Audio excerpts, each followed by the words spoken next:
The first night, the fog rolled in off Breaker Sound, thick as milk and laced with salt. Cassie Denham was already wide awake. The windows of her rented attic room rattled from the lighthouse horn, and the dampness braided itself through the rafters, making old wood sigh like a restless sleeper. She had not come to Gullhaven for excitement. She had come to disappear.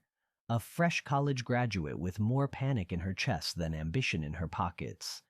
A job shelving books at the fish-smelling library suited her fine. The fog, she'd been told, was an acquired taste, and Cassie was willing to taste almost anything that blurred the edges of the world. Down on the boardwalk, gulls cried like broken violins. Cassie wrapped a knitted shawl across her narrow shoulders, descended the stairs and stepped outside, chasing the notion that motion might tire her into sleep. The town's street lamps floated in the thickness like paper moons, but beyond them nothing had sharp borders. Her sneakers squeaked on the boards as she headed toward the Shoreline Arcade. Closed, of course, and the defunct amusement park no one bothered to demolish. Its Ferris wheel stood like a watchful skeleton. The locals joked that the rusted rides were held together by barnacles and superstition. Cassie had heard another joke, too, whispered between stacks at the library. "If the fog's thick enough, keep your ears open. You might hear the calliope." Elise from Circulation had laughed when she said it, but her eyes didn't laugh. "It's a cursed thing, that Carousel," Elise said, stamping a date onto a romance novel. "Comes out on wheels of mist, and people board it who shouldn't. They return braver, or not at all." Cassie, who considered herself a rational coward, dismissed the story. Still, she found her feet steering her toward the abandoned amusement park. Maybe she half hoped for magic to interrupt her life, to untie the knots anxiety had tied. Therapists had given her breathing exercises. Podcasts had recommended gratitude journals. But none of it quieted the dream that woke her most nights. Her younger brother Jonah, lost in Afghan mountains 3 years ago, radio silent after the explosion. The military supplied condolences and a folded flag. Cassie supplied herself with the empty work of survival. Tonight the fog parted just enough that she saw something impossible, light blooming from the heart of the dead park. It pulsed soft as a jellyfish glow through the lattice of steel beams. And then, unmistakable, came music. Pipes, bells, drums, old-fashioned yet lively, spiraling upward like a ribbon in wind. The calliope. Cassie froze. Logic said, "Turn around." Something older inside her, curiosity or maybe hope, pushed her forward. The carousel stood where no carousel had stood that afternoon. Its platform was polished mahogany, edged with hammered brass that reflected the mist in watery colors. Mirrors ringed the canopy, yet the mirrors held no reflection of the world outside the fog. They showed only stars, as if someone had framed the night sky and hung it horizontally. Instead of horses, the ride offered creatures of legend. A silver Pegasus with wings fanned wide, a jade serpent coiled around a throne saddle, a griffin whose talons gripped an invisible thermal, a hippocampus tossing a frozen mane of glass water. 20 or more positions beckoned, each a myth carved so vividly Cassie could almost feel breath in their wooden chests. Attendants in striped waistcoats might once have patrolled such a carousel, but none were present now. Only the music and the glow and the smell. Cedar shavings mixed with something sharper, older, like lightning on stone. Cassie stepped onto the platform. The floor didn't wobble, though the entire structure looked as weightless as fog itself. She laid a hand on the flank of the griffin. The wood was warm. A gust of fear, as real as any she'd felt before public speaking, bloomed in her throat. Even so, her fingers tightened. Fear had been her constant roommate. Why should this moment be different? But a second feeling threaded through the fear. A pulse, discreet but persistent, like a far-off drumline calling troops to march. courage the old rumor promised.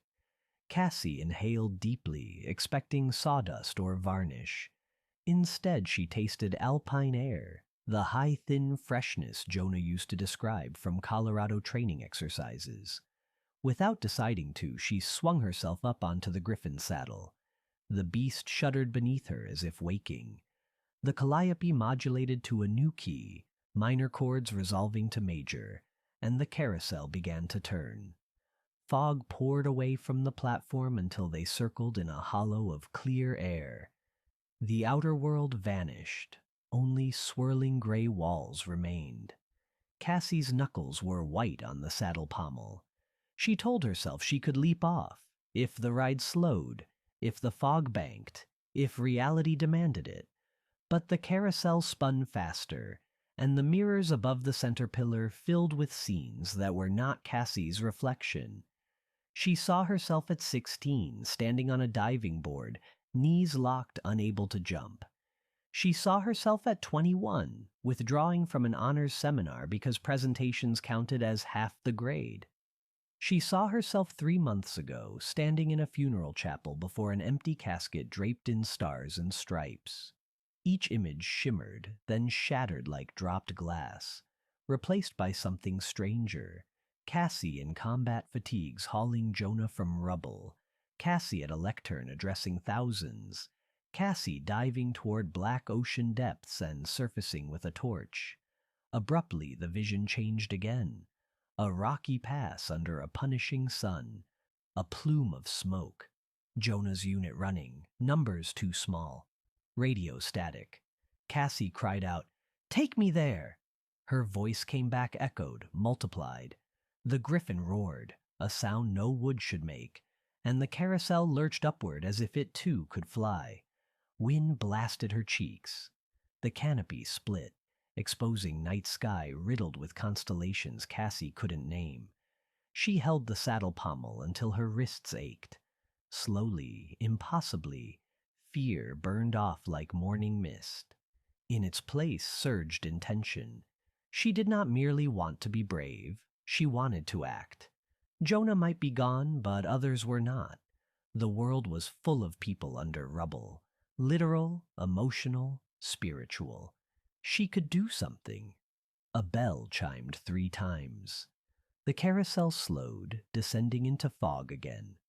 When the platform settled, the music dwindled to a final chord that felt like an exhale. Cassie climbed down, legs trembling. She expected the ride to vanish, but it remained.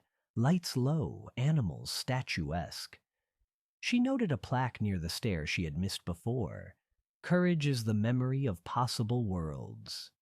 Beneath that, smaller, 1 token per ride. Cassie checked her pockets. There was nothing new inside them. Yet she walked home with a sensation like a copper coin under her tongue. Metallic, energizing. The fog thinned near dawn, and when the first gull shrieked, the carousel lights winked out. Cassie glanced back once. Where the ride had stood, only weeds and moonlit boardwalk remained. Her alarm clock chirped her awake at 8, though she'd never fully slept. Work at the library went as usual, except she volunteered to reshelve the oversized nautical charts that required climbing a 10-foot ladder. Elise from circulation raised an eyebrow. Cassie always begged off ladder duty, but said nothing. Cassie scaled the rungs without hesitation. From the top she could see sun glittering on the harbor through the window. The harbor seemed to answer her with promise. That afternoon she registered for EMT training at the community college 1 county over. She wrote the check without chewing her pen. Courage, it seemed, was interest-bearing. Once withdrawn, it multiplied. Days passed, fog came and went. Something inside Cassie aligned like compass bearings. But inevitable doubt whispered, was the carousel a dream? Would the courage run out? The question clenched her stomach the night a storm lashed Breaker Sound. She was shelving graphic novels when a teenage boy barged into the library, soaked to ribs, claiming his little sister was stuck on the cliffs north of town, crying for help. No other adults were around. The storm had emptied the streets. The Coast Guard line was busy. Cassie's knees knocked, but she motioned him toward the reading room couch. "Wait here." She grabbed the first aid kit, a coil of rope from the maintenance closet, and sprinted outside. The fog was back, dense as wool, supercharged by rain. Cassie couldn't see 10 feet, but she heard a distant melody riding the wind. Calliope pipes dipped and rose like heartbeat. The cliff path wound past the shuttered amusement park, and there, luminous through sheets of rain, waited the antique carousel. Water beaded on gilt panels but didn't dim them. Mirrors exploded flashes of lightning. Cassie bolted onto the platform. A new creature occupied center ring. A kelpie carved from riverstone, muscles knotted, eyes set with moon opal. Its bridle was seaweed. Cassie mounted in one motion. "Take me to the girl," she said. The kelpie plunged. Fog peeled back. They galloped across nothing, a silver ribbon of possibility. Cassie smelled wet shale before she saw the cliff, rising like a broken tooth from the churning Pacific. A child in a yellow raincoat clung to a crumbling ledge, screaming each time a wave smashed below. The kelpie halted midair. Cassie threw the rope. The wind snatched it wide. Curse wobbled on her lips, but courage steadied her. "Again," she muttered, adjusting her grip. She imagined the mirrors showing her failure, then going to shards. No, she pictured success. Rope arced perfect. The girl caught it. Cassie anchored the line around the kelpie's neck ridges. She hauled, shoulders burning. Lightning stitched the clouds. Inch by soaked inch, the child crested the ledge. When Cassie's boots touched solid ground, the kelpie and carousel were gone, as if wind erased chalk from slate. The rope dissolved into mist between her fingers. The child sobbed but walked. Together they reached the boy waiting on the path, each flashlight beam like a reunion flare. Police arrived late, citing washed-out roads. Reports credited Cassie with impossible timing. She offered no details. Word spread, threading through diner gossip and social media groups.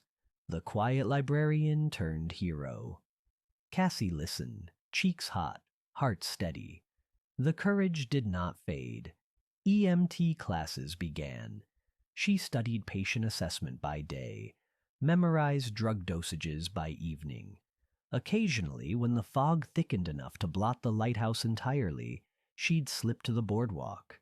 Twice she found the carousel, twice she mounted a different beast. A phoenix that flew her through loops of sunfire.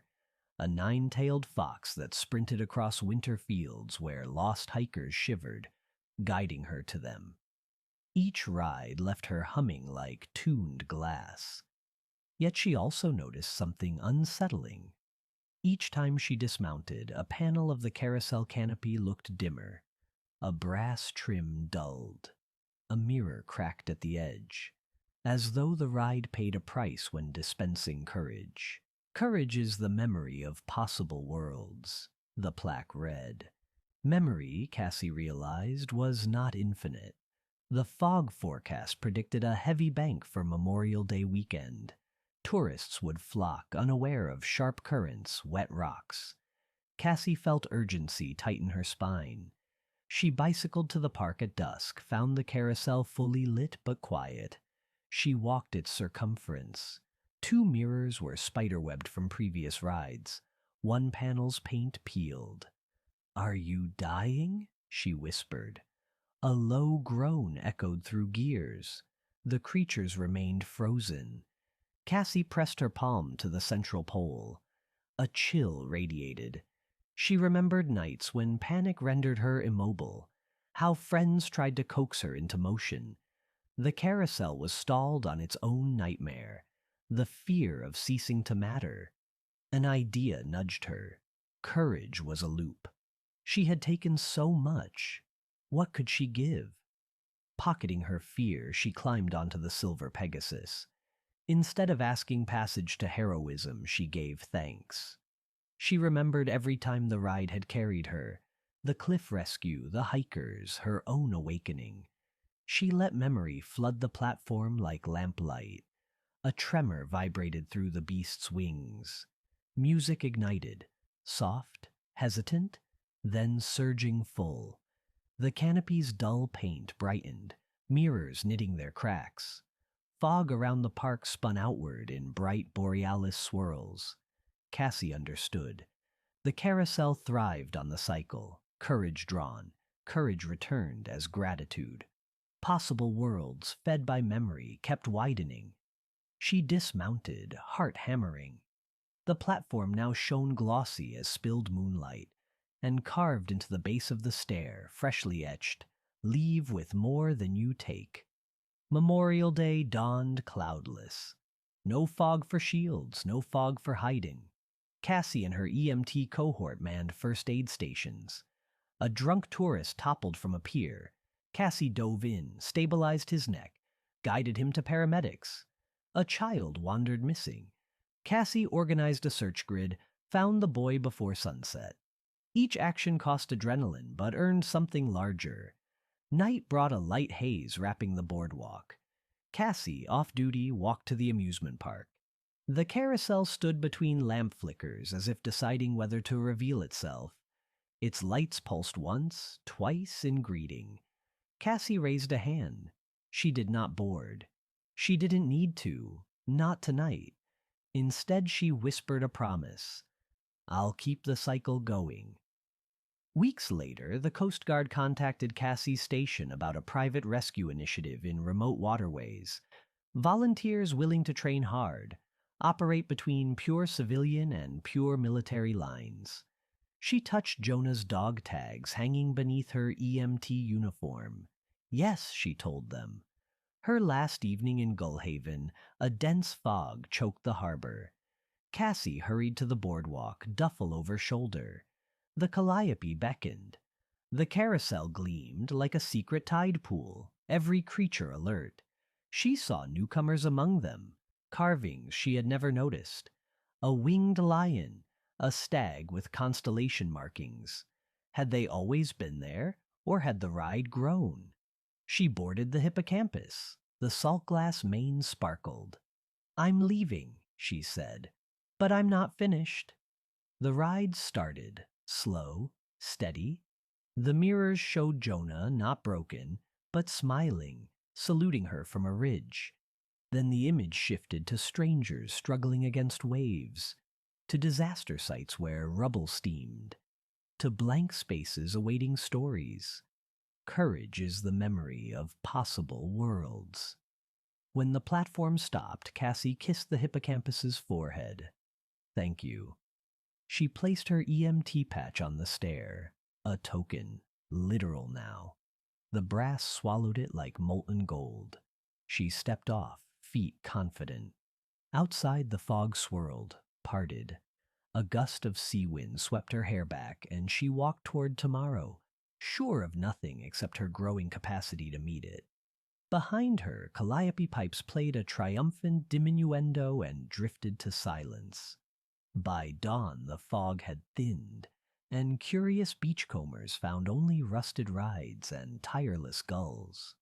But sometimes, on certain nights heavy with mist, a faint melody rings beyond the breakers, and those quick or desperate enough to follow it return changed, carrying inside them a coin-bright certainty that what is terrifying today may, with enough courage and gratitude, become the memory of a possible world tomorrow.